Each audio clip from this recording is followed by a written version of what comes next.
Hello my dear students, I am Sukhdev Chaudhary, physics faculty CLC Sikar. Students, आज अपन start करने जा रहे हैं अपने नीट टारगेट बेस का लेक्चर नंबर 5, जिसके अंदर अपन वेक्टर वाले चैप्टर को आगे बढ़ाएंगे। अगर अपन बात करें पिछले लेक्चर की, तो पिछले लेक्चर में अपन ने वेक्टर स्टार्ट कर दिया था और वेक्टर के अंदर मैंने आपको बता दिया कि फिजिकल क्वांटिटीज क्या होती है, और फिर उसके बाद में जो भौतिक राशियाँ क्या होती है, और फिर उसके बाद में भौतिक राशियों का वर्गीकरण दिशात्मक गुण के आधार पर किस प्रकार से होता है, अदिश राशियाँ क्या होती है, सदिश राशियाँ क्या होती है, विद्युत धारा कैसी राशि है, ठीक है ना। और इसके बाद में मैंने आपको सदिश है उसको किस प्रकार से निरूपित किया जाता है, किस प्रकार से उसको रिप्रेजेंट करते हैं, ये भी मैंने आपको बता दिया था। उसके अंदर मैंने आपको एकांक सदिश भी बताया था, ठीक है ना। और मैंने आपको बता दिया कि किसी भी सदिश को किस प्रकार से लिखा जाता है। तो मैं एक बार फिर से बता देता हूँ, सदिश को लिखने का तरीका होता है जैसे ए वेक्टर बराबर, ये क्या होता है आपके पास है ए एक्स आई केफ प्लस ए वाई जे केफ प्लस ए जेड के केफ। अब ध्यान से देखना, देखो अगर इसका आपको परिमाण ज्ञात करना है बच्चों, हमेशा एक ही नियम लागू होगा। कभी भी अगर आपको किसी भी सदिश का परिमाण ज्ञात करने के लिए बोला जाए तो बहुत ही सिंपली आपको क्या करना है, इसके x कंपोनेंट का स्क्वायर करना है, इसके y कंपोनेंट का स्क्वायर करना है, और इसके z कंपोनेंट का स्क्वायर करना है और रूट करना है। हमेशा यही पैटर्न आपको फॉलो करना है। और इसके बारे में मैंने आपको बता दिया कि ए केफ बराबर क्या होता है आपके पास ए वेक्टर अपॉन ए होता है। तो ए वेक्टर क्या होता है ए एक्स आई केफ प्लस ए वाई जे केफ प्लस ए जेड के केफ अपॉन ए को अपन क्या बोल सकते हैं ए एक्स स्क्वायर प्लस ए वाई स्क्वायर प्लस ए जेड स्क्वायर का ये रूट होता है बच्चों, ठीक है ना। तो इस प्रकार से अपन ए केफ फाइंड आउट कर सकते हैं, एकांक सदिश ज्ञात कर सकते हैं। इसके बाद में मैंने आपको सदिशों का वर्गीकरण बताया था। आपको याद होगा मैंने आपको बताया था कि समान सदिश क्या होता है, समांतर सदिश क्या होता है, विपरीत सदिश क्या होता है, प्रति समांतर सदिश क्या होता है, समतलीय सदिश क्या होता है। इसके बाद में सह प्रारंभ सदिश यानी कोइनिशियल वेक्टर्स क्या होते हैं, शून्य सदिश क्या होता है, एकांक सदिश क्या होता है, अक्षीय सदिश क्या होता है, ध्रुवीय सदिश क्या होता है। ये सारी की सारी बातें मैंने आपको पिछले लेक्चर तक कंप्लीट करवा दी थी। तो चलो आज अपन कुछ क्वेश्चंस हैं उनके साथ में अपनी स्टार्टिंग करने वाले हैं, ठीक है बच्चों। तो चलो करते हैं, स्टार्ट करते हैं। देखो एक बहुत ही बेसिक क्वेश्चन के साथ में आज की अपनी स्टार्टिंग करते हैं। जैसे आपके पास में एक क्वेश्चन है कि कोई भी आपके पास है सदिश है ए वेक्टर और एक आपके पास है सदिश है इस प्रकार से बी वेक्टर। ए वेक्टर इसको अपन क्या लिख सकते हैं भाई आई केफ प्लस 2j केफ माइनस क्या देगा आपके पास है 3k केफ। और बी वेक्टर है इसको अपन क्या लिख सकते हैं भाई, इसको अपन लिख सकते हैं 2i केफ प्लस 2j केफ और प्लस 1k केफ या प्लस k केफ लिख देंगे अपन, ठीक है ना। अब आपको ज्ञात करना है भाई एक सी सदिश, ये फाइंड आउट करना है। और आपको ये बोला जा रहा है कि इस सदिश का जो परिमाण है, परिमाण तो ध्यान से देखना, देखो ये देखो आपके पास है b का 2 गुना, और बच्चों इसकी जो दिशा है ना वो हो जाएगी आपके पास है ए सदिश के समान, ठीक है ना। तो आपको एक सी सदिश फाइंड आउट करना है जिसका परिमाण है वो तो b का 2 गुना हो और इसकी जो डायरेक्शन है वो a के समान हो। तो अब अपन क्या करेंगे, ध्यान से देखना, देखो सॉल्यूशन लिख देता हूं मैं, सॉल्यूशन। तो यहां से आपके पास है सी सदिश, सी सदिश के पास एक तो परिमाण होता है, एक क्या होती है इसकी दिशा होती है। इसका परिमाण हो जाएगा b का 2 गुना, तो b का परिमाण कितना है b, तो b का 2 गुना कितना देगा आपके पास है 2b, ये तो इसका परिमाण हो गया। और उसके बाद में इसकी जो दिशा वो a के समान हो जाएगी, यानी इसको डायरेक्शन किसकी देनी a की, तो इसको अपन a केफ से मल्टीप्लाई कर देंगे। अब a केफ से मल्टीप्लाई क्यों कर रहा हूं, क्योंकि a केफ एक एकांक सदिश है जिसका परिमाण कितना होता है 1 होता है, और 2b को अगर अपन 1 से मल्टीप्लाई करेंगे तो 2b रहेगा भी, ठीक है ना। तो इसका परिमाण चेंज नहीं होना चाहिए। तो बराबर कितना देगा आपके पास में 2, इसके बाद में b, तो b का परिमाण निकालना मैंने आपको बता रखा कितना होता है 2 का स्क्वायर 4, 2 का स्क्वायर कितना देगा आपके पास है 4, और 1 का स्क्वायर कितना देगा 1, इसका अपन क्या कर देंगे इस प्रकार से रूट कर देंगे, ठीक है ना। और इसके बाद में इंटू ए केफ, तो ए के एफ अपन कैसे निकाल सकते हैं? ए के एफ बराबर क्या होता है? ए वेक्टर अपॉन ए।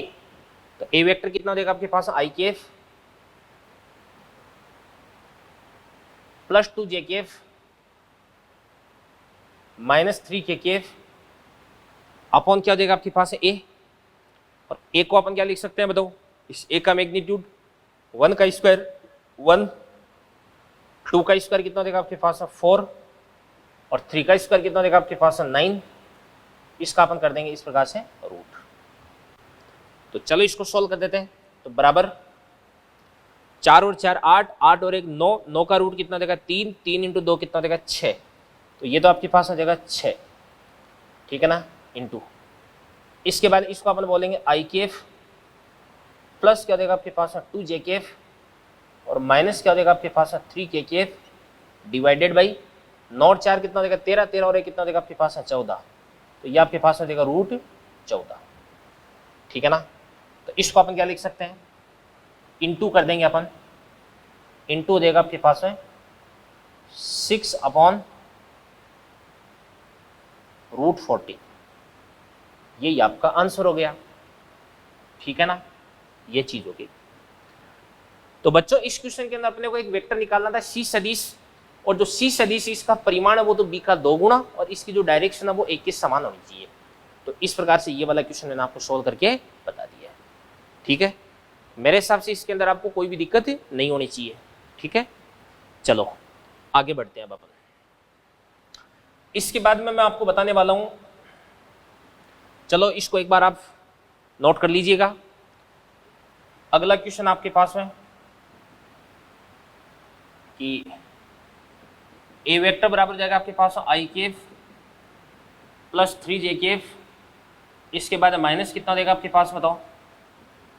4 के एफ, और बी वेक्टर बराबर कितना देगा आपके पास? 2 आई के एफ प्लस जे के एफ, और प्लस क्या देगा आपके पास? 4 के एफ, ठीक है ना। तो अब आपको क्या करना है अभी? ए वेक्टर प्लस बी वेक्टर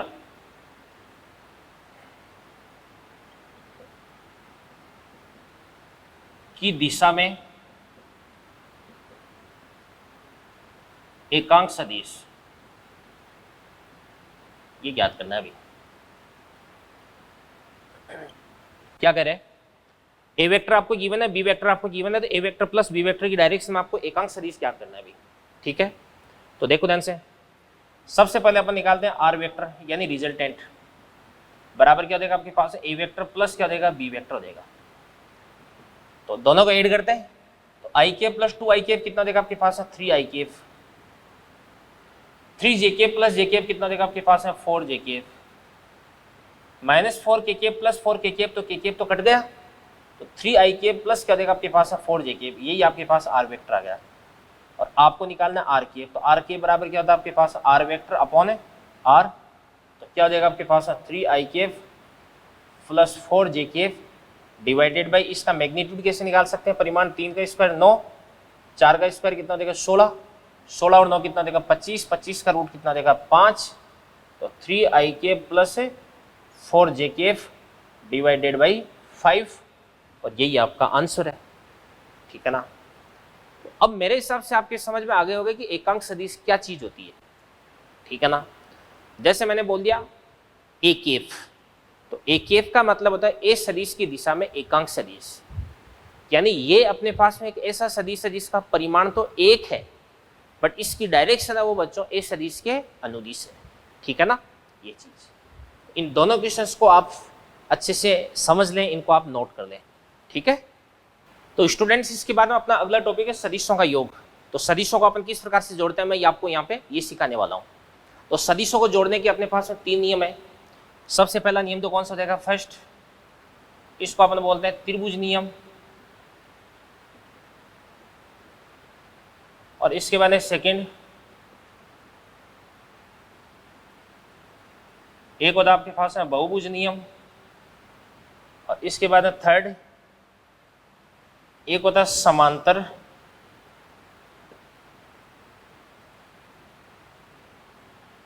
चतुर्भुज का नियम। तो त्रिभुज का नियम, बहुभुज का नियम और समांतर चतुर्भुज का नियम, तो ये तीनों नियम अपन यहाँ पे डिस्कस करने वाले हैं। तो सबसे पहले अपन डिस्कस करने जा रहे हैं त्रिभुज का नियम। तो क्या होता है त्रिभुज का नियम, क्या होता है? तो मैं यहाँ पे हेडिंग डाल देता हूँ फर्स्ट,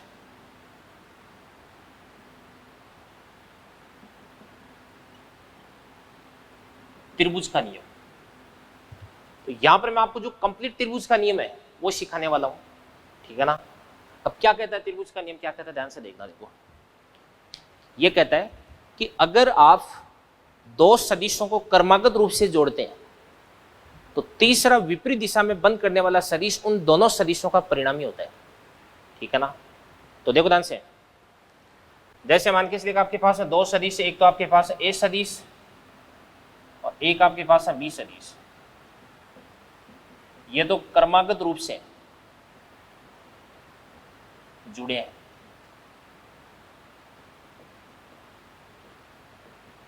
क्रमागत रूप से जुड़े होने का मतलब क्या होता है भाई, कि इस ए की जो ए का जो हेड है वो बी के टेल से जुड़ता है, ठीक है ना।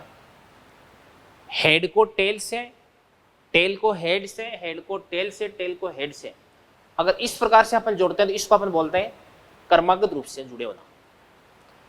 तो तीसरा जो आपका सी सदिश है ये विपरीत दिशा में आकृति को बंद करने वाला सदिश है, बंद करता है। तो बच्चों ये जो सी सदिश है ना वही आपके पास है परिणामी सदिश हो जाएगा, ए सदिश परिणामी हो जाएगा। किसका? ए सदिश व बी सदिश का परिणामी हो जाएगा। ए सदिश व बी सदिश का परिणामी हो जाएगा। मेरे कहने का मतलब क्या है, इस बात को मैं समझाता हूं, ध्यान से देखना। देखो जैसे एग्जाम्पल से समझाता हूं इस बात को, इस एग्जाम्पल को समझ लेना। ये मान के चलिए आपके पास कोई भी सदिश है, इसका नाम हो जाएगा आपके पास ए वेक्टर, और ये आपके पास कोई दूसरा सदिश, इसका नाम क्या देगा आपके पास बी वेक्टर। ये आपके पास हो जाएगा इस प्रकार से बी वेक्टर। तो आपको क्या करना है, इन दोनों सदिशों को जोड़ना है एक दूसरे से, दोनों को आपको जोड़ना है। तो कैसे जोड़ते हैं ध्यान से देखना। देखो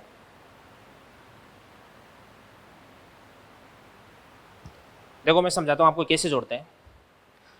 सबसे पहले आपको क्या करना है, इस ए सदिश को ऐसे कैसे रखना है। तो ए वेक्टर को आपने ऐसे कैसे रख दिया, ये तो आपके पास ए वेक्टर हो गया। मतलब ए वेक्टर को यहां से आपको कॉपी करके यहां पे पेस्ट करना बच्चों, ठीक है ना। ये आपके पास ए वेक्टर आ गया।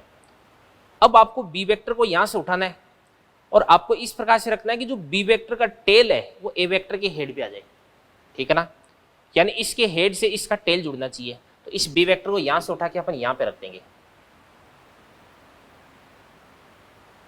तो यहाँ पे ये आपके पास में क्या बन जाएगा, इस प्रकार से बी वेक्टर बन जाएगा। तो ये ए वेक्टर हो गया, ये आपके पास में क्या होगा, बी वेक्टर हो गया, ठीक है ना। अब यहाँ पे ए वेक्टर का जो हेड है वो बी वेक्टर के टेल से जुड़ता है, और इसी को अपन बोलते हैं सीक्वेंस पे जुड़ना, यानी क्रमागत रूप से जुड़ना। इसके बाद में ध्यान से मैं क्या करता हूँ, इस ए के टेल पे खड़ा होकर बी के हेड की तरफ एक वेक्टर बना देता हूँ। ये मैंने इस प्रकार से एक वेक्टर बना दिया, और इस वेक्टर को अपन क्या बोल देंगे, सी वेक्टर बोल देंगे, या इसको अपन क्या बोल देंगे, आर वेक्टर बोल देंगे। तो यहां पर आपके पास है जो आर वेक्टर है वो आर वेक्टर क्या हो जाएगा आपके पास, ए वेक्टर प्लस बी वेक्टर हो जाएगा भाई। अब देखो इसके हेड से इसका टेल जुड़ रहा था, और यहां पर मैंने क्या कर दिया, ध्यान से देखना। देखो इसके टेल से इसका टेल और इसके हेड से इसका हेड जोड़ दिया। तो अपोजिट डायरेक्शन में यूं चला, यूं चला, अपोजिट डायरेक्शन में बंद करने वाला ये जो वेक्टर आर वेक्टर, इसी को मैं क्या बोल दूंगा, परिणामी सदिश बोल दूंगा। क्या बोल दूंगा, परिणामी सदिश बोल दूंगा, ठीक है ना। अब देखना ध्यान से देखो, ये हो गया, मैंने ए वेक्टर के अंदर बी वेक्टर को ऐड किया है, और दूसरा मैं क्या करता हूं, इसको मैं जो बी वेक्टर है इसके अंदर मैं ए वेक्टर को ऐड कर देता हूं। तो कैसे करता हूं ध्यान से देखना। देखो सबसे पहले बी वेक्टर को लेता हूं मैं, ये तो मेरे पास में क्या हो जाएगा, इस प्रकार से बी वेक्टर, इसको अपन बोल देंगे बी वेक्टर। और फिर उसके बाद में बी वेक्टर का जो हेड है, इस बी वेक्टर के हेड पे ए वेक्टर के टेल को रख देता हूं, तो यहां से इसको मैं यहां से यूं उठा करके यहां पे रख देता हूं। इसको अपन क्या बोलेंगे, इसको अपन बोलेंगे ए वेक्टर बोलेंगे। तो ये तो आपके पास है बी वेक्टर होगा, ये आपके पास ए वेक्टर हो गया, ठीक है ना। और बी वेक्टर के हेड से ए वेक्टर का जो टेल है वो जुड़ता है बच्चों, तो इसको अपन बोलेंगे क्रमागत रूप से जुड़े होना। फिर जो पहला सदिश है, इस पहले सदिश के टेल से जो दूसरा सदिश है उसके हेड की तरफ एक वेक्टर बना दूंगा, और ये जो वेक्टर है ना, इस वेक्टर को अपन क्या बोलेंगे, आर वेक्टर बोल देंगे। तो यहां से आपके पास है जो आर वेक्टर है, इस आर वेक्टर को अपन क्या बोलेंगे, बी वेक्टर प्लस क्या बोलेंगे, ए वेक्टर बोल देंगे। अब चाहे इस आर वेक्टर को आप देखें, चाहे आप इस आर वेक्टर को देख रहे हैं, दोनों आर वेक्टर उसका परिमाण और इन दोनों की जो दिशा है वो क्या भी समान है।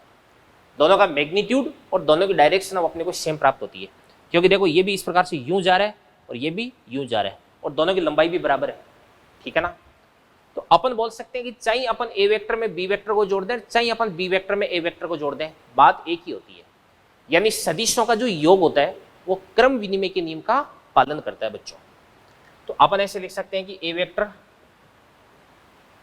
प्लस बी वेक्टर बराबर क्या होता है आपके पास, बी वेक्टर प्लस ए वेक्टर। और इसको अपन क्या बोलते हैं, इसको अपन बोलते हैं क्रम विनिमय का नियम।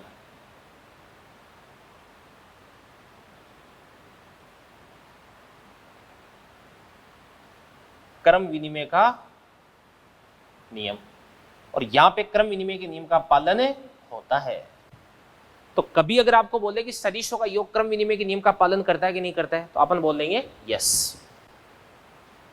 एक चीज मैं यहां पर आपको और बता देता हूं, जैसे मान के चलिए एक तो आपके पास है ये सदिश, इसको अपन बोलेंगे ए वेक्टर, एक आपके पास है ये कोई सदिश, इसको अपन बोलेंगे बी वेक्टर, और एक आपके पास है ये कोई सदिश है, इसको अपन बोलेंगे सी वेक्टर, ठीक है ना।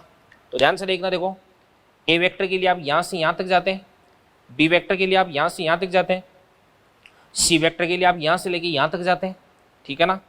तो अल्टीमेटली आपने जहां से स्टार्ट किया वहीं पे आप एंड कर देते हैं, जहां से आपने चलना स्टार्ट किया वापस वहीं पे पहुंच गए, तो आपका डिस्प्लेसमेंट है वो कितना हो जाता है, 0 हो जाता है। तो इस स्थिति में ए वेक्टर, बी वेक्टर और सी वेक्टर, इन तीनों का जो सदिश योग है वो अपने को क्या देगा, 0 देगा, ठीक है ना। तो याद रखना भाई, अगर आपके पास 2 या 2 से ज़्यादा सदिश, मतलब 3 या 3 से ज़्यादा सदिश एक दूसरे के साथ में मिलकर के एक बंद आकृति का निर्माण करते हैं, और सारे के सारे सदिश वो क्रमागत रूप से जुड़े हैं, तो इस स्थिति में सबका सदिश योग अपने को क्या देता है, 0 देता है। तो अपन लिख सकते हैं इसको इस प्रकार से, ए वेक्टर प्लस क्या देगा आपके पास है, बी वेक्टर प्लस हो जाएगा आपके पास है सी वेक्टर, बराबर क्या हो जाएगा आपके पास है, 0 वेक्टर। ये वाली बात भी आपको ध्यान में रखनी है, इंपॉर्टेंट बात है, ठीक है बच्चों। तो ध्यान से देखना, तो सदिशों का योग अपन करना स्टार्ट किया है। इसके अंदर त्रिभुज का नियम, बहुभुज का नियम, समांतर चतुर्भुज का नियम, ये 3 नियम होते हैं। पहला नियम त्रिभुज का नियम है, ये कहता है कि अगर आपके पास ए सदिश और बी सदिश क्रमागत रूप से जुड़े, ठीक है ना, तो सी सदिश जो कि विपरीत दिशा में बंद करता है उसको ये अपन क्या बोलेंगे, ए सदिश और बी सदिश का परिणामी बोल देंगे, ठीक है ना। अब इस सी सदिश को अपन चाहे तो आर सदिश भी बोल सकते हैं, ये आपके पास आर वेक्टर हो गया। तो ये हो जाएगा आपके पास ए वेक्टर बी वेक्टर का परिणामी हो जाएगा ए बी। पहले मैंने ए में बी को ऐड किया, फिर मैंने बी में ए को ऐड किया, और मैंने पाया कि ए प्लस बी बराबर बी प्लस ए होता है, यानी सदिशों का योग क्रम विनिमय के नियम का पालन करता है।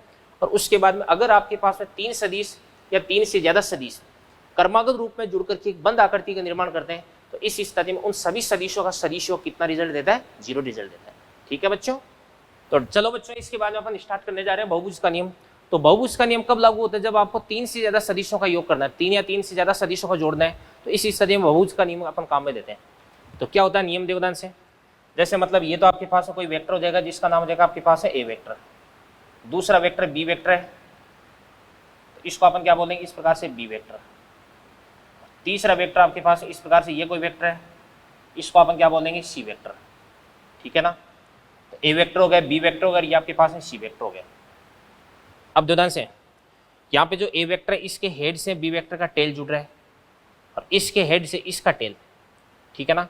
तो हेड से टेल जुड़े हुए, तो इसको अपन बोलेंगे क्रमागत रूप से जुड़े हुए सदिश, ठीक है ना। अब ध्यान से, यहाँ पे पहले सदिश का जो टेल है उसे लास्ट वाले सदिश के हेड को मैं मिला दूंगा, ठीक है ना, ये मैंने मिला दिया। तो ये आपके पास क्या बन जाएगा, अभी आर सदिश बन जाएगा, आर वेक्टर बन जाएगा।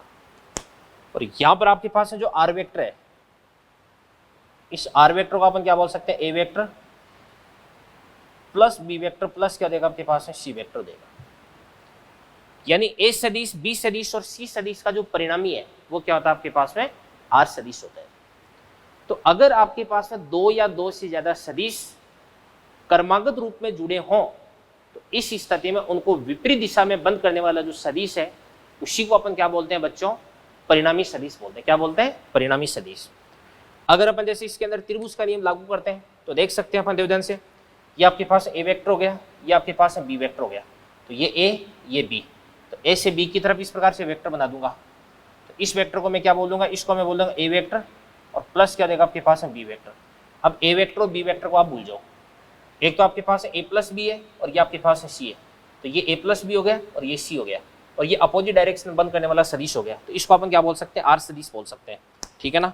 तो यहाँ पर आपके पास में देता से सबसे पहले ए सदिश के अंदर आप बी सदिश को जोड़ो और फिर उसके बाद जो रिजल्टेंट आता है उसके अंदर आप सी सदिश को जोड़ दो। ठीक है, ओके। तो भी आपको क्या प्राप्त हो जाएगा, भी आर सदिश प्राप्त हो जाएगा। और एक काम मैं और करता हूं देवदान से, अब की बार मैं क्या करता हूं, देखो ये तो मेरे पास में क्या है, बी सदिश, ये मेरे पास है सी सदिश, तो बी सदिश के टेल पे खड़े हो गए, सी सदिश के हेड की तरफ इस प्रकार से एक वेक्टर बना दो। तो ये आपने इस प्रकार से एक वेक्टर बना दिया, भी ये वेक्टर बना दिया। तो इस वाले वेक्टर का नाम क्या देगा, इस वाले वेक्टर का नाम हो जाएगा आपके पास है B vector plus C vector. समझे कैसे, ये बी हो गया ये सी हो गया, तो बी से सी की तरफ वेक्टर बना दो, तो ये आपके पास है बी प्लस सी हो गया। ये आपके पास ए वेक्टर हो गया, और ये अब बी और सी को आप भूल जाओ एक बार, ये ए हो गया और ये आपके पास में बी प्लस सी हो गया। तो ए के अंदर अगर आप बी प्लस सी को ऐड कर दोगे तो भी आपके पास आर वेक्टर आ जाएगा। तो या इसको अपन क्या बोल सकते हैं, ए वेक्टर है ना, इसके अंदर आप ऐड कर दो कि इसको B vector plus C vector को, तो भी आपको आर वेक्टर प्राप्त हो जाएगा।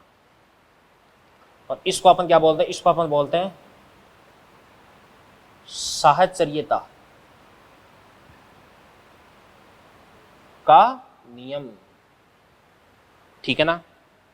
तो मतलब ये हुआ कि आपके पास ए वेक्टर बी वेक्टर और सी वेक्टर तीन वेक्टर है, तो आप ए और बी के रिजल्टेंट में चाहे आप सी को जोड़ दो, चाहे आप बी और सी के रिजल्टेंट में ए को जोड़ दो, आपको रिजल्टेंट है वो आर वेक्टर बराबर ही प्राप्त होगा, भी एक ही बात है। ठीक है ना। तो ये आपके पास में बहुभुज का नियम हो गया। ओके, इसके बाद ध्यान से देखना, देखो जैसे मान के चलिए ये आपके पास ए वेक्टर हो गया, ये बी वेक्टर हो गया, ये आपके पास है सी वेक्टर हो गया, ये डी वेक्टर हो गया, ये ई वेक्टर हो गया, और ये आपके पास एफ वेक्टर हो गया। हेड से टेल, हेड से टेल, हेड से टेल, हेड से टेल, हेड से टेल, हेड से टेल, सारे के सारे सदिश यहाँ पर सीक्वेंस में जुड़े हुए, क्रमागत रूप से जुड़े हुए हैं। तो इस स्थिति में लिख सकता हूं मैं ए वेक्टर प्लस क्या देगा आपके पास है B vector plus C vector plus D vector plus E vector plus क्या हो जाएगा आपके पास एफ वेक्टर बराबर क्या हो जाएगा बच्चों, जीरो वेक्टर हो जाएगा। क्या हो जाएगा, जीरो वेक्टर। ठीक है ना। तो ये आपके पास सदिशों का बहुभुज नियम हो गया। ठीक है। चलो इसके बाद में कुछ क्वेश्चंस मैं इस पर करने वाला हूं, तो एक बार इन चीजों को आप अच्छे से समझ लें, इन पे विचार कर लें, इसके बाद में अपन क्वेश्चन स्टार्ट करते हैं। ठीक है ना। दिमाग में थीम बना लें कि क्या तो सदिशों का त्रिभुज नियम होता है और क्या सदिशों का बहुभुज नियम होता है।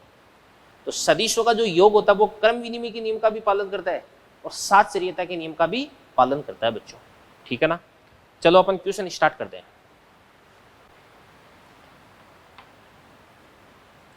क्वेश्चन है, ये आपके पास इस प्रकार से कोई भी एक समषटभुज है, रेगुलर हेक्सागन जिसको अपन बोल सकते हैं।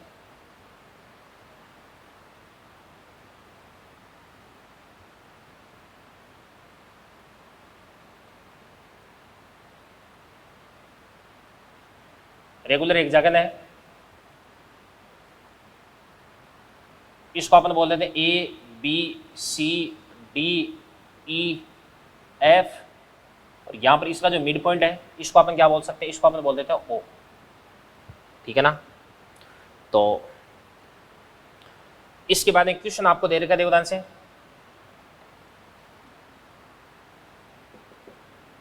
कि A B vector plus A C vector plus A D plus A E plus A F vector बराबर क्या होता है आपके पास है N into A O vector. तो आपको एन की वैल्यू फाइंड आउट करनी है भैया, ठीक है ना। तो अपन इसका सॉल्यूशन करने वाले हैं, देखो ध्यान से। आपके पास है कोई भी एक रेगुलर हेक्सागोनल समषटभुज है, इसकी जो शीर्ष है वो है ए बी सी डी ई और एफ, और इसके सेंटर है वो आपके पास ओ है। तो आपको बोला जा रहा है A B plus A C plus A D plus A E plus A F बराबर कितना देगा आपके पास N into A O vector हो जाएगा, ठीक है ना।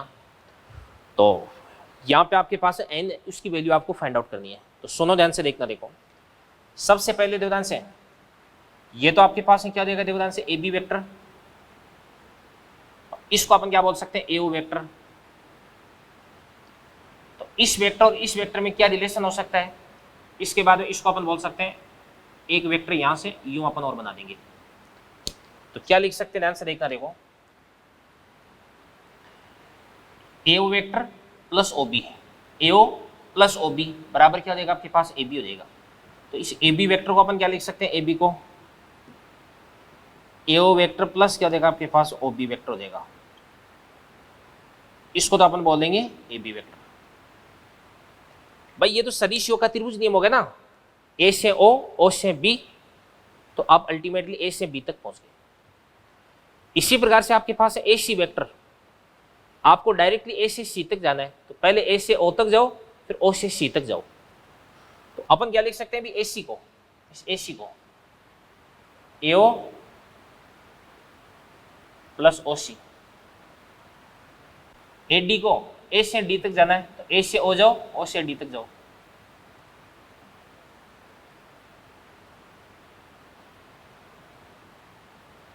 फिर उसके बाद ए से ई तक जाना है, एओ plus O E,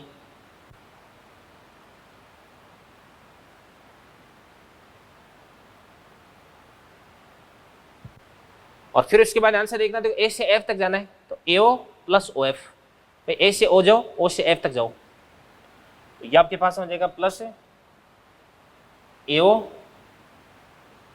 plus O F बराबर हो जाएगा आपके पास एन एओ। अब देखो ध्यान से, एओ एओ एओ एओ एओ, तो ये क्या बन जाएगा आपके पास 1 2 3 4 5, तो 5 एओ।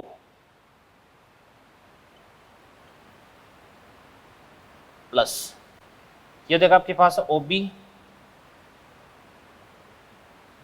Plus O C plus O D plus O E plus O F बराबर एन ए आ जाएगा। अब अगर अपन डायग्राम पे चलते हैं, तो डायग्राम में ध्यान से देखना, देखो ये तो आपके पास है क्या देगा भी ओ बी, और ये आपके पास है क्या देगा भी ओ ई। यहां पे ओ बी और ओ ई इन दोनों का परिमाण समान और दिशा विपरीत है, तो ये एक दूसरे को कैंसिल आउट कर देते हैं। जैसे मान के चलिए ये कितना देगा आपके पास है +5, तो ये -5 हो जाएगा, तो दोनों को जोड़ेंगे तो प्लस माइनस क्या कर देगा 0 कर देगा। तो यहां पे ध्यान से देखना, देखो ओ बी और ओ ई, ओ बी से गया ओ ई, इसी प्रकार से ओ सी ओ एफ, ओ सी और ओ एफ भी इक्वल और अपोजिट है, तो ओ सी को अपन कैंसिल आउट कर देंगे किससे, ओ एफ से। बचा आपके पास ओ डी। अब मेरी बात सुनना भी, ये तो आपके पास एओ और ये आपके पास ओ डी है। एओ और ओ डी इन दोनों का परिमाण भी समान है और दिशा भी समान है, तो यहां पर आपके पास जो ओ डी, इस ओ डी को अपन क्या लिख सकते हैं, एओ वेक्टर लिख सकते हैं। क्या लिख सकते हैं, एओ वेक्टर। तो क्या बन जाएगा आपके पास, बाकी सब तो कर चुके हैं, 5 एओ प्लस एओ बराबर कितना देगा आपके पास है 6 AO वेक्टर, बराबर क्या देगा आपके पास n इंटू AO वेक्टर। तो यहाँ से आपके पास n बराबर कितना देगा बच्चों 6। ठीक है ना। तो उम्मीद करता हूँ कि ये वाला क्वेश्चन आपके अच्छे से समझ में आ गया होगा। इसको दोबारा से देख लेना भाई। आपके पास जो AB है, AC है, AD है, AE है, AF है, इन सब को आपको AO के रूप में लिखना है, AO की टर्म्स में आपको लिखना है भाई। ठीक है ना। तो जैसे मान के इसलिए का मेरे को लिखना था क्या भाई, मेरे को लिखना था AE लिखना था AE, तो क्या लिख सकता हूँ मैं देवदान से, ये A से मैं गया O, AO, और O से गया E, तो AO OE, फिर उसके बाद इसको डायरेक्टली E से मिला दूंगा मैं, तो ये आपके पास AE बन जाएगा, AO OE, तो ये AE बन जाएगा। ठीक है ना। तो समझ में आ गया होगा आपके अच्छे से। तो चले बच्चों, सदिशों का त्रिभुज नियम और बहुभुज नियम अपन ने डिस्कस कर लिया है। तो इन दोनों नियमों पर आधारित दो बहुत ही शानदार क्वेश्चन मैंने बोर्ड पे आपके लिए लिख दिए हैं। तो इन दोनों क्वेश्चंस को मैं आपको अच्छे से एक्सप्लेन करके समझाता हूँ। ठीक है ना। तो नजरें बोर्ड की तरफ होनी चाहिए आपकी। क्या करें देखिएगा, देखो यहाँ पर आपके पास ये कोई पॉइंट O, ये P, ये Q, ये M, इसको बोला A वेक्टर, इसको बोला B वेक्टर, इसको बोला C वेक्टर। अब यहाँ पर आपको बोला जा रहा है गिवन PM बराबर QM, यानी P से M की डिस्टेंस, Q से M की डिस्टेंस वो बराबर है। इसका मतलब यह कि यहाँ पर आपके पास जो M है ना वो P और Q का मिड पॉइंट है। तो find relation between A vector, B vector and C vector. तो आपको A, B और C के बीच में रिलेशन आपको फाइंड आउट करना है। ठीक है ना। तो कैसे फाइंड आउट करते हैं, आंसर देखना। देखो इसको अपन ऐसे लिख सकते हैं कि एक काम करते हैं अपन, देखो ये तो आपके पास है क्या देगा अभी A वेक्टर, और ये आपके पास है C वेक्टर हो गया। तो A वेक्टर यहां से मैं यूं कोई वेक्टर बना देता हूं। ठीक है ना। अब इस वेक्टर का नाम क्या हो जाएगा आपके पास, इस वेक्टर का नाम हो जाएगा X वेक्टर। ये लो जी। ठीक है। तो ये बन जाएगा आपके पास A vector plus X vector बराबर C वेक्टर बन गया। तो इसको लिख सकता हूं मैं A वेक्टर प्लस क्या देगा आपके पास X वेक्टर बराबर क्या देगा आपके पास में C वेक्टर। ये सदिशों का त्रिभुज नियम हो गया। इसी प्रकार से ये आपके पास में B वेक्टर हो गया। तो इस वेक्टर का नाम रख देता हूं मैं, इस वेक्टर का नाम क्या देगा भाई, ये और ये दोनों एक दूसरे के बराबर है। ये अगर X वेक्टर हो गया तो इसको अपन क्या बोलेंगे बताओ, माइनस X वेक्टर बोल देंगे। तो ये B vector minus X vector बराबर C वेक्टर हो गया। तो इसको अपन लिख सकते हैं B वेक्टर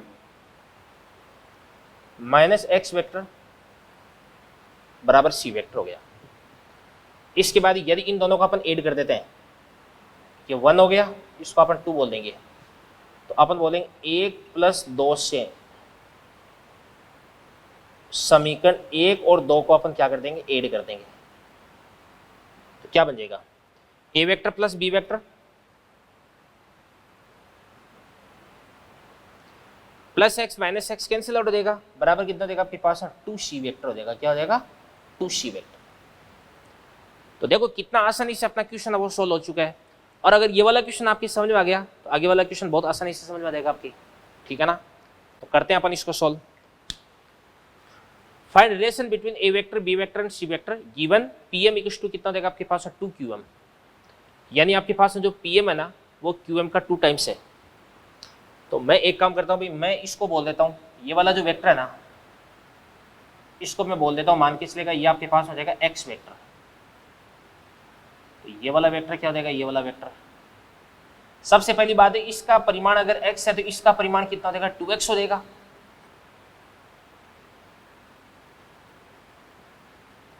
बट इसकी डायरेक्शन नीचे की तरफ, इसकी डायरेक्शन ऊपर की तरफ, तो ये इसका माइनस हो गया, तो माइनस 2x वेक्टर हो गया। तो अब यहां पे क्या लिख सकता हूं मैं, देखो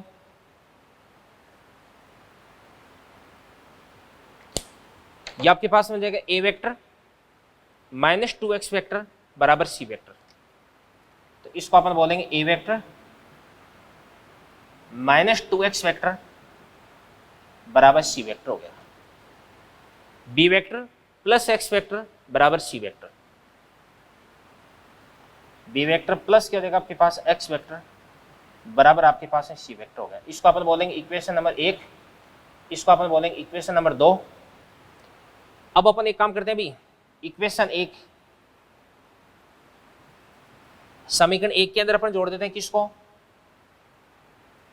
2 गुणा करके किसका, इक्वेशन 2 का। अब आपके दिमाग में आ गया कि ऐसा मैं क्यों कर रहा हूं, क्योंकि यहां पर आपके पास क्या है, -2x है और यहां पर x ही है। तो अगर इस वाली समीकरण को आपने 2 से मल्टीप्लाई कर दिया तो क्या बन जाएगा आपके पास में, 2x बन जाएगा, और +2x -2x एक दूसरे को कैंसिल आउट कर देंगे। मतलब यहां पर मेरे को जो x है उसको मिटाना है, उसको मेरे को एलिमिनेट करना है, उसको गायब करना है। उसको गायब करने के लिए समीकरण 2 को मैं 2 से मल्टीप्लाई कर रहा हूं बच्चों, ठीक है ना। तो क्या बन जाएगा, ध्यान से देखना, देखो a वेक्टर और इसके बाद माइनस क्या देगा आपके पास में, 2x वेक्टर, और इसके बाद इसको 2 से मल्टीप्लाई कर दिया तो क्या देगा आपके पास में, +2b वेक्टर, और प्लस क्या देगा आपके पास में, 2x वेक्टर बराबर क्या आपके पास है, c वेक्टर, और प्लस क्या देगा आपके पास में, 2c वेक्टर।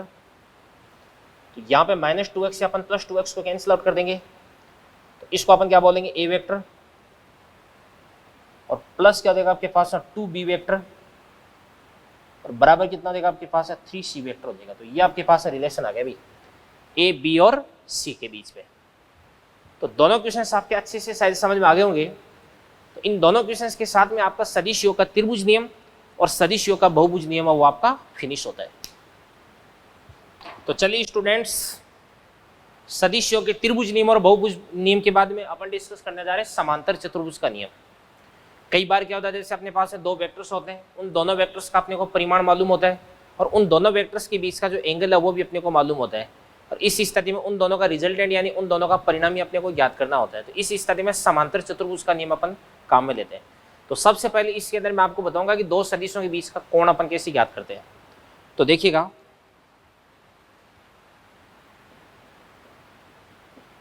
सदिशों के मध्य कोण,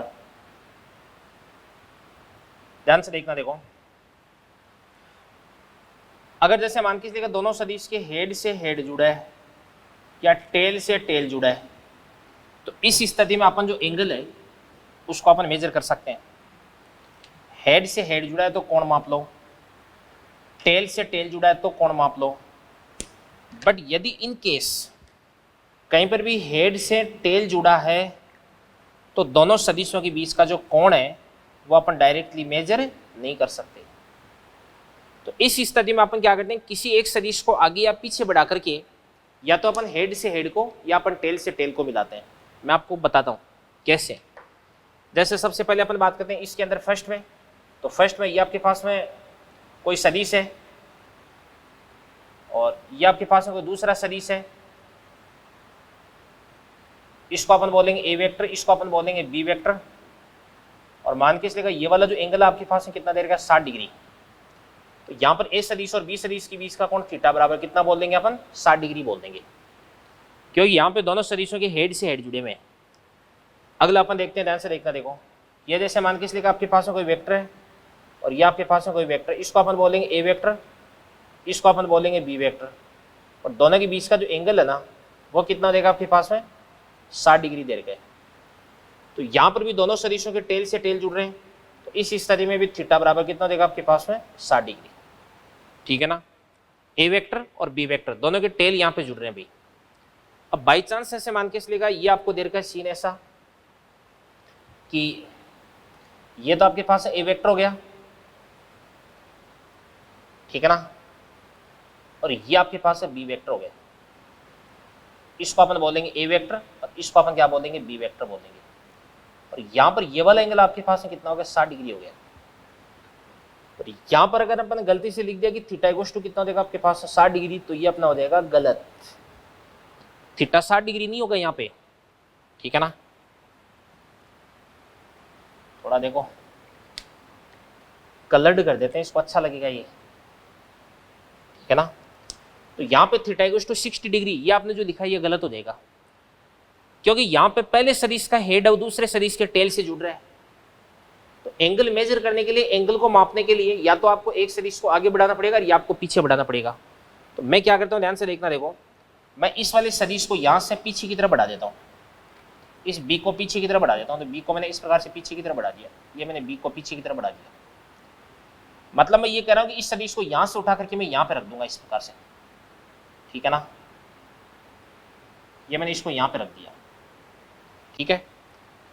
अब देखो ध्यान से कि आपके पास है बी वेक्टर, तो इसको भी अपन क्या बोल देंगे, बी वेक्टर बोल देंगे।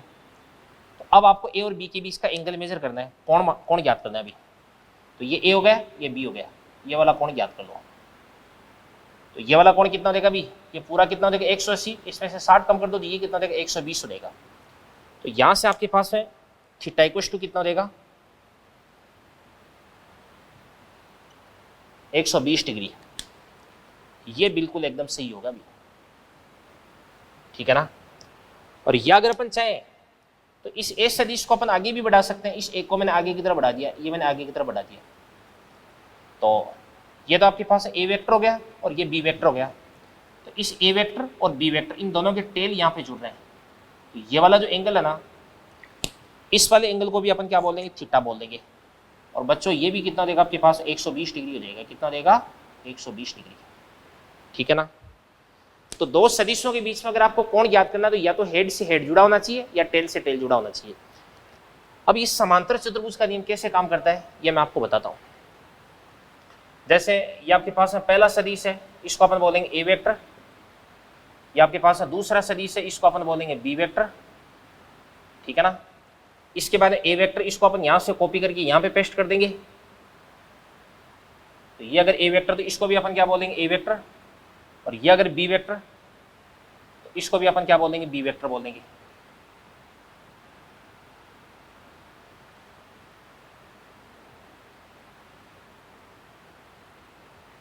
ये भी आपके पास में क्या बन जाएगा इस प्रकार से बी वेक्टर। तो ये ए, तो ये भी ए, ये बी, तो ये भी आपके पास में बी हो गया। अब मैं क्या करता हूं, एक तो इसको देखो आप ए वेक्टर, एक इसको देखो आप बी वेक्टर। ये ए वेक्टर और ये बी वेक्टर, ये दोनों सीक्वेंस में जुड़े हुए। तो इस स्थिति में यहां से यहां की तरफ मैं एक वेक्टर बना दूंगा और इस वेक्टर को अपन क्या लिख सकते हैं, A vector plus B vector हो जाएगा, क्योंकि ये आपके पास ए वेक्टर, ये बी वेक्टर, तो इसको अपन क्या बोल देंगे ए वेक्टर प्लस बी वेक्टर हो जाएगा। और यही आपके पास आर वेक्टर हो जाएगा, क्या हो जाएगा आर वेक्टर। तो आर वेक्टर बराबर क्या हो जाएगा, ए वेक्टर प्लस बी वेक्टर हो जाएगा। यहाँ पे ए वेक्टर और बी वेक्टर इन दोनों के बीच का जो एंगल है वो अपने को कितना दे रखा है, थीटा। ये तो थीटा हो गया। और यहाँ पे आर वेक्टर का बी वेक्टर के साथ में, आर वेक्टर का ए वेक्टर के साथ में ये वाला जो एंगल है इसको अपन क्या बोलेंगे, एल्फा बोलेंगे। क्या बोलेंगे, एल्फा, ठीक है ना। थोड़ा सा इसको मैं आगे शिफ्ट कर देता हूं, इसको अपन बोल देते हैं आर वेक्टर बराबर क्या देगा आपके पास, ए वेक्टर प्लस बी वेक्टर। ये वाला एंगल कितना देगा आपके पास, एल्फा। और ये वाला जो एंगल है इसको अपन क्या बोल देंगे इस प्रकार से, बीटा, ठीक है ना। अब एक दो फॉर्मूले जो आपको ध्यान में रखने, ए बी इन दोनों के बीच का एंगल कितना देगा, थीटा। तो आर का परिमाण ए सदिश व बी सदिश का परिणामी, ये आर बन जाएगा। तो आर बराबर क्या देगा, A square plus B square plus 2ab cos theta का रूट हो जाएगा। तो आर बराबर क्या हो जाएगा, A square plus B square plus 2ab cos theta का रूट हो जाएगा। अब यहाँ पे अपन बात करते हैं थीटा की, अलग अलग बात करते हैं। तो आर है, इसकी वैल्यू याद करते हैं। जब आपके पास है थीटा बराबर कितना होता है भाई, 0 डिग्री।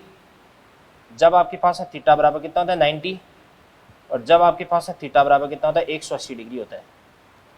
तो इस स्थिति में आर की बात करते हैं।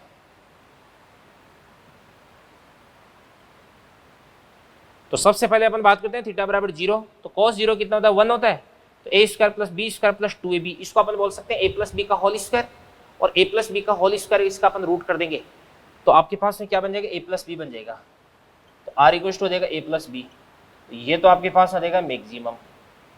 और अगर अपन 90 फुट कर देते हैं, cos 90 कितना होता है, 0 होता है। तो A square plus B square का रूट ही आ जाएगा। तो आर इक्वल टू क्या हो जाएगा, A square plus B square का रूट आ जाएगा। और अगर अपन थीटा की वैल्यू कितनी पुट कर देते हैं, 180, तो cos 180 कितना होता है, -1। तो A square plus B square minus 2ab, तो इसको अपन बोलेंगे ए माइनस बी का होल स्क्वायर। तो ये आपके पास मिल जाएगा ए माइनस बी, या इसको अपन बोलेंगे ए डिफरेंस भी बोलेंगे, ए डिफरेंस बी हो गया। तो बच्चों ये आपके पास में क्या हो जाएगा, मिनिमम हो जाएगा, ठीक है ना। तो अगर दो सदिश वो समान दिशा में है तो इस स्थिति में उन दोनों का रिजल्टेंट ए प्लस बी आएगा, और दोनों एक दूसरे के अपोजिट डायरेक्शन में है तो इस स्थिति में उनका रिजल्टेंट कितना हो जाएगा, ए माइनस बी आ जाएगा। जैसे मान के इसलिए कोई वस्तु है, उस पर आप दो बल लगा रहे हो, पहला बल कितना भी 5 न्यूटन और दूसरा कितना भी 10 न्यूटन। अगर दोनों सेम डायरेक्शन लग रहे हैं तो दोनों का परिणामी कितना हो जाएगा, 15, और दोनों अगर अपोजिट डायरेक्शन लग रहे हैं तो इस स्थिति में दोनों का परिणामी कितना हो जाएगा, 10 माइनस 5 बराबर 5 न्यूटन हो जाएगा, ठीक है ना। ये चीज हो गई भी। अब यहाँ पे अपन बात करते हैं किसकी, टेन एल्फा की बात करते हैं। तो ये आपके पास हो जाएगा टेन एल्फा, तो टेन एल्फा बराबर कितना होता है, बी साइन थीटा अपॉन ए प्लस बी कॉस थीटा, ठीक है ना। और इसी प्रकार से अगर अपन टेन बीटा की बात करें तो ये आपके पास हो जाएगा A sine theta upon B plus A cos theta, ठीक है ना। तो यहाँ पे आपके पास जो एल्फा एंगल होता है वो किसके साथ का एंगल है, ए के साथ का एंगल, और जो बीटा एंगल होता है वो किसके साथ का एंगल होता है, बी के साथ का एंगल होता है। तो यहाँ पर नीचे अकेले में अगर ए लिखा हुआ है तो ए के साथ एंगल हो गया, बी लिखा हुआ है तो बी के साथ में एंगल हो गया, अभी रिजल्टेंट का, परिणामी का, समझ गए।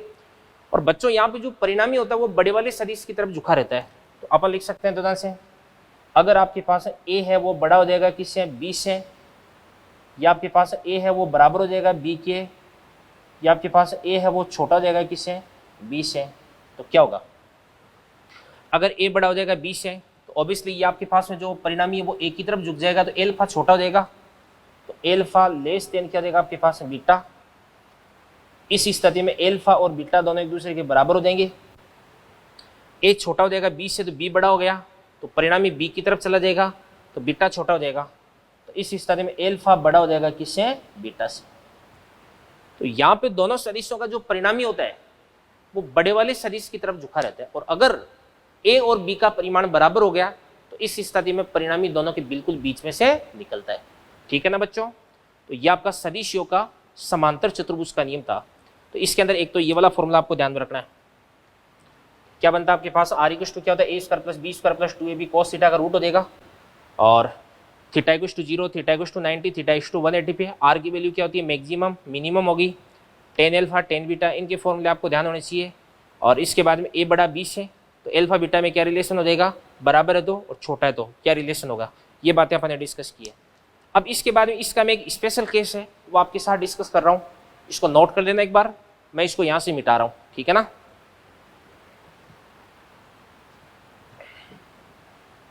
देखिएगा एक फॉर्मूला आपको ध्यान रखना है कि यदि ए और बी दोनों एक दूसरे के बराबर है, ये अपन ने मान लिया, तो इस स्थिति में आपके पास जो आर होता है वो कितना होता है बच्चों, 2a cos थीटा बाई 2, ये आपको ध्यान रखना है, अभी फॉर्मूला बड़ा इंपॉर्टेंट है ये। आर इक्वल टू कितना होता है आपके पास, 2a cos थीटा बाई 2 होता है, ठीक है ना। रिजल्टेंट होगा ये। देखो वेक्टर वाला चैप्टर बड़ा इंपॉर्टेंट चैप्टर है, मैं आपको बता देता हूँ, अपन जैसे पूरी फिजिक्स पढ़ेंगे, पूरी फिजिक्स में हर चैप्टर के अंदर आपको वेक्टर है उसके दर्शन होंगे, हर चैप्टर के अंदर आपको वेक्टर डायरेक्टली इनडायरेक्टली आपको काम मिलना पड़ेगा, तो वेक्टर वाला चैप्टर आपका सॉलिड होना चाहिए भाई, ठीक है ना भाई। 1D अगर आप पढ़ोगे, 2D आप पढ़ोगे, एनएलएम पढ़ोगे, फ्रिक्शन पढ़ोगे, work energy power, circular motion, rotational motion, कुछ भी पढ़ोगे, हर चैप्टर के अंदर आपको वेक्टर वाला चैप्टर है वो काम में लेना पड़ेगा। तो वेक्टर वाला जो चैप्टर वो आपका बहुत ही सॉलिड होना चाहिए, ठीक है ना। तो आर इक्वल टू कितना होता है, 2a cos थीटा बाई 2, आपको डायरेक्ट ध्यान होना चाहिए कि ए और बी अगर बराबर है तो इस स्थिति में आर बराबर कितना होता है, 2a cos थीटा बाई 2, ठीक है। इसके बाद इसके अंदर मैं थीटा की अलग अलग वैल्यू पुट करता हूँ। तो सबसे पहले थीटा इक्वल टू कितना लेता हूँ मैं, 0, इसके बाद में थीटा इक्वल टू कितना लेता हूँ, 60, फिर थीटा इक्वल टू कितना देगा आपके पास 90, फिर थीटा कितना देगा आपके पास 120, और फिर थीटा कितना देगा 180। 5 अलग अलग कंडीशन बन जाएगी, तो इनके लिए आर की वैल्यू निकालते हैं अपन लोग। सबसे पहले ध्यान से देखना है, थीटा बराबर 0, तो 0/2 कितना देगा 0, cos 0 कितना था 1, तो आर बराबर क्या देगा आपके पास 2a, तो ये तो आपके पास हो गया मैक्सिमम। 60/2 कितना था 30, cos 30 कितना था √3/2, 2 से गया 2 √3a। 90/2 कितना होता है 45, cos 45 कितना होता है 1/√2, तो 2/√2 कितना हो जाएगा √2 हो जाएगा, तो ये आपके पास आ जाएगा √2। ये 120/2 कितना होता है 60, cos 60 कितना होता है 1/2, 2 से गया 2, तो r कितना देगा आपके पास a। 180/2 कितना होता है 90, cos 90 कितना होता है 0, तो r कितना देगा आपके पास है 0। ये आपके पास में क्या देगा बच्चों, मिनिमम हो जाएगा। अब सुनना ध्यान से देखना, देखो यहाँ पर आपके पास a और b क्या भी एक दूसरे के बराबर है, और जो रिजल्टेंट है वो भी एक के बराबर मिलता है। बताओ कब, जब आपके पास थीटा बराबर कितना होता है 120 डिग्री। तो अगर समान परिमाण के दो सदिशों के बीच का कोण 120 डिग्री है, तो इस स्थिति में उन दोनों का रिजल्टेंट भी कितना मिलता है आपको, किसी एक के बराबर मिलता है। जैसे ए और बी अगर बराबर है ना, तो रिजल्टेंट भी आपका एक के बराबर हो जाएगा, जब थीटा कितना हो जाएगा आपके पास 120 डिग्री हो जाएगा बच्चों, ठीक है ना। ये चीज़ें अभी तो समांतर चतुर्भुज का जो नियम है उसकी जो बेसिक बातें हैं वो मैंने आपको कंप्लीट बता दी है, और इस पर कुछ क्वेश्चंस हैं वो भी अपन कर सकते हैं, ठीक है ना, बट वो अपन करेंगे अगले लेक्चर पर, ठीक है स्टूडेंट्स। तो आज का लेक्चर अपन यहीं पे एंड करते हैं, तो thank you very much, all the best. और बाकी मैंने आपको एक बात बता रखी है, मॉड्यूल के अंदर मैंने आपको जैसे यूनिट्स और डायमेंशंस के क्वेश्चंस है वो टिक करवा रखे, वो क्वेश्चंस है वो आप सोल्व करके रखें। किसी भी दिन मैं आपको मॉड्यूल है वो डिस्कस करवा सकता हूँ, उसकी डेट में अनाउंस कर दूंगा अपने आप, ठीक है ना। और बाकी वेक्टर के जो क्वेश्चंस हैं वो भी आज से आप इस लेक्चर के बाद में आप स्टार्ट कर दें, जितने भी क्वेश्चन आपसे बनते हैं, और कल के लेक्चर में मैं आपको वेक्टर के क्वेश्चन है वो भी टिक करवा दूंगा कि कौन कौन से क्वेश्चन आपको सोल्व कर दें, ठीक है ना। ओके।